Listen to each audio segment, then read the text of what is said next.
Gue percaya kalau di dalam hidup kalian lakuin semuanya tuh dengan sungguh-sungguh, dengan kerja keras, gue rasa kalian pasti akan sulit ya untuk jadi orang yang susah. Tapi faktor paling utama yang gue pribadi itu alamin ya, dan mungkin gue ngerasa banyak kalian yang alamin adalah kalian jadi sering bohong sama diri kalian sendiri. Yaitu kalian kebanyakan alasan. Dan di sini gue akan sharing gimana caranya gue pribadi untuk ngelawan itu. Karena gue pribadi sampai sekarang itu masih susah untuk ngelawan yang namanya bohong sama diri gue sendiri. Gue selalu bohong dari zaman dulu. Kalau misalnya gue tuh udah lakuin yang terbaik ya, gue selalu udah kerja yang paling keras. Padahal nyatanya gue tahu gue bisa melakukan sedikit lebih baik dibanding yang gue ngomong. Gue udah bilang, oh pagi ini gue mau kerja keras nih dari pagi sampai sore. Gue ngerasa semua jamnya tuh full udah produktif. Gue bilang gue udah lakuin yang terbaik. Padahal gue tahu di diri gue dalam 2 jam itu gue masih ada scrolling Instagram. Gue nggak efisien. Kerja gue tuh nggak bener-bener efisien. Jadi nggak bangun tidurnya, langsung kerja sampai waktunya selesai, itu nggak semuanya tuh efisien. Dulu waktu gue awal-awal bisnis ya. Jadi gue awal bisnis tuh sebenarnya banyak yang gue kerjain. Nah ini gue jelasin. Nah ini gue dapat properti nih ya dari editor gue. Ini sebenarnya bukan properti tapi ini barang jualan gue. Jadi kalau kalian ngomong, gue tuh nggak banyak baca tuh. Ini tuh sedotan yang gue bilang gue jual. Ini salah satu yang paling laku di Indonesia waktu itu. Ini jadi dapat kayak gini ya, paketnya gini. Gue tuh pernah jualan ini barang kan dari Cina. Ini gue ngambil cuma 3.000, gue jual ini sekitar hampir 28 sampai 30.000. Jadi ini cuannya gede banget marginnya. Ini kalian lihat ya. Ini kalau ini bisa di zoom sama editor. Nih, kalian lihat ini. Ini inovasi gue yang pertama kali di Indonesia. Bukan stainless banyak, tapi yang bikin kayak gini. Dia nggak cukup tajam untuk nusuk, tapi ini bisa nusuk boba. Ya, ini cuman gue yang bikin satu Indonesia. Jadi ini gue distributor paling banyak, tapi di zaman gue bikin ini sebenarnya banyak yang bisa gue lakuin ya. Jadi ya gue marketing dengan cara apa? Waktu itu gue bikin akun Instagram, ya gue bikin akun Instagram itu bahkan gue beli. Jadi waktu itu ada akun yang ngebahas tentang apa kura-kura mati lah dan segala macam yang gue gak peduli itu sebenarnya. Jadi itu akun itu nggak posting kayak gitu, gue beli akunnya untuk jualan produk ini. Gue cuma ngelakuin itu, ya itu satu marketing channel. Tapi kalau gue punya otak lebih pintar, gue bisa ngelakuin yang banyak. Gue bisa Facebook Ads, gue bisa yang lain-lain. Tapi dengan itu aja udah bisa laku, gue funnel langsung ke Tokopedia. Nah di situ gue bohongin diri gue sendiri bahwa gue udah ngelakuin segala cara buat jualan sedotan ini. Gue udah paling besar kok di daerah sini jual sedotan ini, omset gue udah gede kok, ratusan juta. Tapi problemnya apa? Apakah waktu itu sebenarnya kalau gue lebih pintar lagi, gue nggak bisa jualan ini omset sampai miliaran? Sekarang gue tanya, kalau jualan gini, walaupun dengan margin gue, kan gue butuh cost untuk advertising, ya.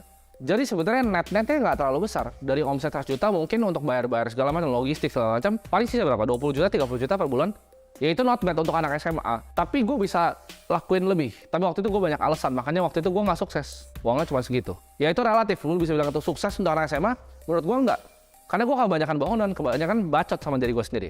Gue waktu itu selalu bingung, pas gue masih jualan sedotan itu. Kok orang lain bisa ya? Gue liat teman gue ada yang jualan baju bola, oke sukses banget. Kok dia bisa ya? Kok ada yang jualan ini sukses banget? Kok bisa ya? Padahal gue udah lakuin yang terbaik. Padahal gue tahu.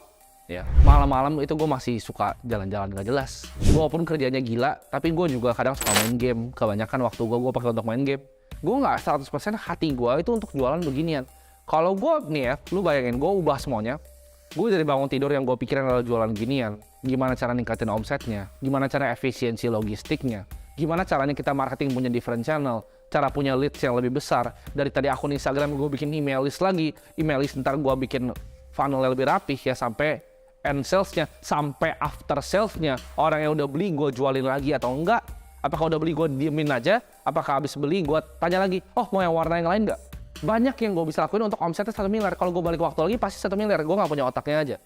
Tapi alasan gue waktu itu apa? Gue udah lakuin yang terbaik kok. Gue dengerin bahkan motivasi dari orang-orang yang comforting ke gue. Gue dengerin yang kayak orang-orang yang ngomong sukses itu bukan untuk semua orang. Banyak anak-anak masih muda tuh bohongin kalian bisa sukses. Gue percaya akan hal itu. Karena gue bilang, gue udah coba dan gue gak bisa. Sedangkan dia bisa, ya memang bukan untuk semua orang. Itu yang gue pikir, goblok banget itu. Bener-bener goblok banget. Gue kasih tahu ya, orang-orang yang ngomong kayak gitu, comforting kalian, itu gak peduli sama kalian. Kalau kalian nonton video ini terus kalian ngerasa kayak anjing, gue malah dikata-katain, gue artinya gue peduli sama kalian. Kalau yang bilang, oh gak apa-apa gitu ya, kalian gak usah sukses. Hidupnya gak bisa kok, gak semua orang bisa kayak dia, itu orang yang bener-bener gak peduli sama kalian. Cuma nyari views aja. Gue kasih tahu ya, semua pertumbuhan yang gue dapat dari hidup gue adalah di saat gue coba hal yang menurut gue gak nyaman. Gue waktu sebelum jualan ini, ya gue gak ada contohnya lagi sini, kebetulan aja karena gue habis pindahin barang-barang sini ketemu. Gue waktu itu pernah jualan jam tangan, ya. Semua hal yang gue lakukan adalah hal yang menurut gue tuh sebenarnya susah dan gak nyaman. Untuk gue bisa berkomunikasi dengan orang Cina, waktu itu ini bikinnya di Cina by the way. Ini gak bisa, kalian cari pabrik Indonesia, zaman dulu gak ada yang bisa bikin. Bikinnya di Cina karena harganya murah. Gue impor barangnya. Tapi waktu itu gue impor jam tangan juga. Gue impor jam tangan tuh modalnya 50.000, gue jual 180.000. Di otak gue udah mikir anjing ini cuan banget. Tapi apa yang terjadi? Begitu gue datang, setengahnya pecah semua dialnya. Mampus gue. Jadi yang tadi gue pikir margin gue itu tinggi, bisa kali 3 kali 3,5. Apa yang terjadi? Tergerus semuanya. Gila, gue jual ini mungkin ya 220.000, 230.000 hanya untuk break even dari 50% yang pecah. Udah pusing kepala gue itu waktu itu, ya. Karena waktu itu gue merasa ditipu. Dia bilang dia guarantee waktu itu. Jadi dia di kontraknya dia guarantee segala macam. Begitu gue email dia nggak dibalas lagi. Gue di ghosting anjir. Dia cuma baik pas sebelum gue beli. Ya orang Cina itu bangsat tuh orang Cina. Kagak tahu aja. Jadi memang bangsat dia. Dia sebelum gue beli anjing dia bilang banyak segala macam. Begitu gue beli kabur si anjing. Ya. Jadi di situ gue belajar bahwa bisnis tuh nggak seenak itu ya. Orang bisa dicak gitu di bisnis. Gue beli itu berdus-dus waktu itu dan banyak kuantitinya gue beli banyak, pecah semua. Sama stres gitu. Jadi nggak semua sesuai yang gue plan. Tapi dengan itu gue jadi punya knowledge bahwa oke, orang Cina banyak yang bangsat nih kalau impor dari sana. Yang gue lakukan adalah apa? Gue beli barang yang susah rusaknya. Nah muncul ini untuk jual ini gitu. Tapi itu pun gue dapat omset ratusan juta hasil dari ketipu jam tangan pecah. Jadi semua tuh kadang gue pikir ini ada jalannya sendiri. Dan itu mulai dari gue lompat gitu. Kalau lu tanya, ada nggak anak muda yang berani kayak gitu? Nggak ada. Teman gue yang SMA pada ngapain? Pada nggak jelas. Ya. Ujung-ujungnya sekarang baru pusing. Ini baru dapat kerjaan, sekarang baru pusing. Gue udah lewatin semuanya ya. Dari umur yang jauh lebih muda. Kenapa? Karena gue berani untuk keluar dari comfort zone gue. Orang tuh banyak bilang, oh stay di zona nyaman tuh nggak apa-apa. Jangan. Kalian lawan terus. Apapun yang bikin itu nyaman. Berarti kalian nggak bertumbuh. Ingat, semua pertumbuhan gue adalah gue nggak nyaman. Pertama kali gue ngomong di kamera, gue nggak nyaman. Lu kalau pertama kali dengar video gue ngomong, lu pasti ketawa dengar gue ngomong, ya. Gue juga ketawa dengerin gue, editor gue juga waktu itu ketawa semua gitu. Jadi nggak ada hal yang nyaman, mau bikin perusahaan, mau bikin startup, mau bikin ini, nggak ada nyaman. Gue kasih tahu ya, gue sepeda ya berdus-dus ke JNE nganterin barang, itu nggak ada nyaman sama sekali. Gue kasih tahu lu pada masih ngomong, oh privilege, lu naik motor, gue naik sepeda bosku. Lu kalau tanya, itu JNE di Indomaret ya, dekat rumah gue zaman dulu, masih kenal ya. Abangnya sampai sekarang liat muka gue masih kenal.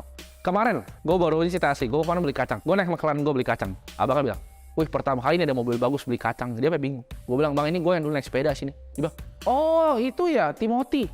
Masih ingat tukang kacangnya itu bahkan. Jadi gue pulang dari JNE, itu gue selalu pulang beli kacang 6.000. Nah itu kan semuanya cerita yang orang lain nggak tahu gitu. Nganter ke JNE, dapat ditipu barang segala macam. Orang lihatnya, oh sekarang Timothy enaknya bisa jalan-jalan keliling dunia, kaya gitu kan, umur 22 tahun, punya mobil, punya jam tangan, semua segala macam, semuanya bisa punya gitu, punya apartemen segala macam. Tapi yang kalian nggak lihat apa? Proses zaman dulu kan. Orang terlalu fokus pada resultnya. Jadi saran gue dari kalian adalah kalian kerja sangat keras, sampai kalian dibilang anak dari bapak yang kaya, padahal enggak gitu. Itu menurut gue kalau ada yang bilang kayak itu pujian untuk gue. Berarti nggak sampai di otaknya. Level gue tuh nggak sampai di otaknya. Karena di saat lu pada semua masih main gundu, gue udah ditipu orang Cina. Ya, lu pada masih main gundu. Dan lu bingung kenapa gue kaya. Terus alasan lu, bapaknya kaya. Nah itu gue bilang tadi, jangan banyak alasan. Itu kebohongan di diri lu sendiri bahwa hidup lu adalah hidup pecundang. Hidup sampah yang nggak ada gunanya. Itu dia. Kenapa lu di sana dan gue di sini? Gitu. Kenapa lu lihat tembok lu jelek, tembok gue kayak gini marmer? Karena zaman dulu, lu masih main gundu. Itu jawabannya. Balik ke poin pertama gue, jangan banyak alasan. Gue kasih tahu ya, musuh terbesar kita sendiri adalah dalam diri kita sendiri. Contohnya apa? Nanti hari Senin aja. Nanti tunggu ini, nanti tunggu itu. Itu musuh terbesar. Caranya kalian patahin itu. Gue kasih tahu ya. Cara gue nih, cara gue. Gue percaya motivasi itu harus internal, nggak bisa eksternal. Jadi lu nggak bisa dimotivasin sama gue. Lu mau download video gue nonton 1000 kali, lu goblok, pecundang, tetap pecundang. Yang bisa motivasin diri lu sendiri. Jadi gue nggak percaya motivasi. Adalah internal. Jadi lu cari alasan yang sangat kuat. Dan gue percaya kebencian itu adalah energi source yang paling kuat. Kalau orang tua lu pernah direndahin sama orang. Kalau lu pernah lihat orang tua lu susah mau masuk rumah sakit nggak bisa bayar, itu kebencian. Kok gue miskin ya? Ketika lu mau makan, mau senangin orang tua lu cari yang paling murah makanannya. Itu kebencian yang lu harus pakai. Itu jadi semangat untuk diri lu. Ya. Jadi itu jadi semangat untuk gue. Karena gue pernah nonton series di Netflix, Billions, kalau kalian pernah nonton. Pemeran utamanya namanya Bobby Axelrod, dia pernah bilang, hatred itu gue lupa exactly quotes-nya apa, tapi intinya kebencian itu adalah energy source ya, yang nggak bisa habis. Jadi kalau lu punya kebencian terhadap sesuatu, terhadap kondisi lu, situasi lu, atau orang bahkan yang rendahin lu pakai itu untuk terus ya. Itu jadi energi source yang nggak pernah habis untuk diri lu sendiri. Jadi jangan cuma ngomong gede, bilang, oh gue mau ubah kehidupan keluarga gue, tapi lu nggak ngapa-ngapain. Jangan cuma ngomong gede. Mau mulai bisnis aja so perfeksionis ya. Gue kasih tahu ya, you don't know what you don't fucking know. Bingung apa artinya itu? You don't know what you don't fucking know. Artinya adalah lu nggak tahu apa yang lu nggak tahu. Lu mau mulai bisnis. Oh kok tapi gimana caranya impornya? Ya lu mulai aja, coba pesan dulu dari Alibaba, AliExpress. Ntar juga kok gimana cara marketingnya? Gimana cara ini? Lu akan terus gimana caranya? Itu namanya esensi dalam bikin bisnis. Jadi nggak ada tuh framework bikin bisnis itu orang goblok yang ngajarin kalian. Nggak ada framework bikin bisnis. Lu akan belajar bikin bisnis ya. Di saat lu coba bisnis, ada nggak framework tipu orang Cina beli jam tangan? Nggak ada frameworknya. Ada nggak dicia sama partner dari belakang? Nggak ada. Ada nggak ditulis di kontrak lu terus ada begini-begini kena tipu? Oh lu harus pintar untuk pakai legal. Oh lu harus sebelum bikin bisnis tuh lu harus punya PT. Ya, kalau lu mau tarik ke rekening lu harus punya CV. CV itu ada Priva 4,8 M, itu nggak diajarin. Nggak ada itu. Bisnis framework nggak ada. Ya, itu learning by doing. Ini gue udah kayak PGI tinggi ya. Tapi intinya nggak ada framework yang bisa kalian ngajarin bisnis apapun di dunia ini. Ini kalian bisa cari ya, ini quotes dari Naval Ravikant di Twitternya. Kalau ada orang apapun ngajarin kalian, oh bisnis tuh begini, bullshit. Gua kasih tau kalian semua, bullshit.